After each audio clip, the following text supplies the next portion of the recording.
Vous êtes une entreprise, un particulier ou un club d'investissement? Vous recherchez une SGI active pour vous accompagner dans vos décisions d'investissement sur la bourse régionale? Les conseillers privés de NTIA Finance sont à votre disposition pour vous assister en vue de maximiser la performance de vos investissements. En souscrivant à NTIA Compte Titre, vous optez pour une épargne dynamique, quel que soit votre capital initial. Contactez-nous au +225 20 20 06 79 ou sur les réseaux sociaux.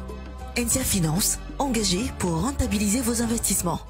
Bonjour Christ, comment allez-vous? Quelles sont les tendances de cette semaine? Bonjour Alexis, très bien merci, et vous? La BFM a connu à peu près les mêmes tendances sur ces deux indices phares. En effet, l'indice BFM 10 est passé de 206,61 à 203,37 points, soit un repli de 1,54%.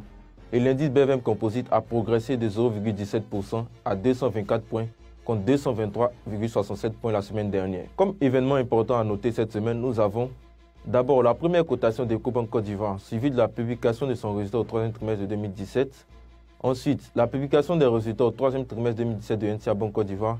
Et pour terminer, le fractionnement des valeurs CFAO Motors Côte d'Ivoire et Coris Bank International Burkina Faso. Bien noté Christ, pouvez-vous revenir sur la première cotation d'Ecobank Côte d'Ivoire ainsi que la publication de ses résultats au troisième trimestre de 2017? Bien sûr Alexis. Alors, Ecobank Côte d'Ivoire a procédé à sa première cotation sur la BFM ce mardi 12 décembre 2017 avec une première transaction au cours de 21 500 francs CFA et une clôture à ce même cours. Elle devient ainsi la 12e banque cotée et la 6e capitalisation boursière de la BFM. Notre marché financier compte désormais 45 sociétés cotées. Après cette cotation, il s'en est suivi la publication de son résultat au troisième trimestre avec pour but d'informer ses investisseurs.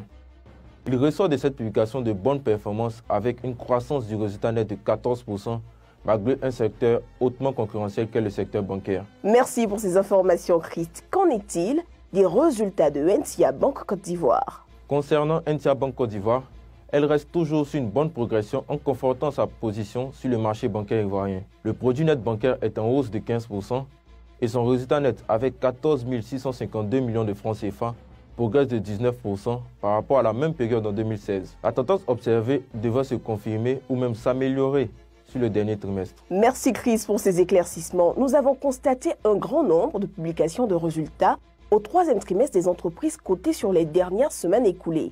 Cependant, elles devraient normalement avoir un impact sur leur prix sur le marché boursier. Qu'en est-il effectivement? Bonne question Alexis. Commençons d'abord par le principe qui régit le marché. Ce principe est celui de l'offre et de la demande.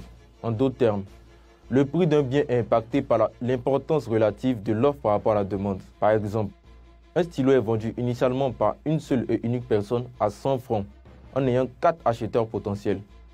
En étant rationnel, le vendeur peut décider d'augmenter son prix au vu de la demande afin d'avoir un seul acheteur. Ou les acheteurs vont augmenter leur prix afin d'être en première position et le vendeur s'ajuste au prix maximal. Dans tous les cas, l'équilibre est de 200 francs. C'est le même principe en bourse. Le bien ici en question est le titre de la société cotée et dans notre cas, l'importance relative de l'offre par rapport à la demande est nourrie normalement par toute information touchant l'entreprise, la psychologie actuelle des investisseurs du marché, la rareté du titre et autres. En parlant d'informations, on peut citer les publications de résultats, les notations financières, l'environnement du pays et du secteur d'activité de l'entreprise, etc. Dans le cas spécifique de la BFM, avec sa tendance baissière observée depuis plus d'un an, c'est plus la psychologie actuelle des investisseurs qui prône. Ainsi, les derniers résultats n'ont pas forcément eu l'impact qu'ils devraient avoir, même si ceux-ci sont positifs et présentent de bonnes perspectives. Cependant, un regain pour ces valeurs pourrait s'observer après intégration de ces différents résultats à moyen ou à long terme. Nous reviendrons ainsi les semaines à venir sur la psychologie de l'investisseur sur les marchés financiers. Merci Christ pour toutes ces belles explications. Excellente semaine à vous.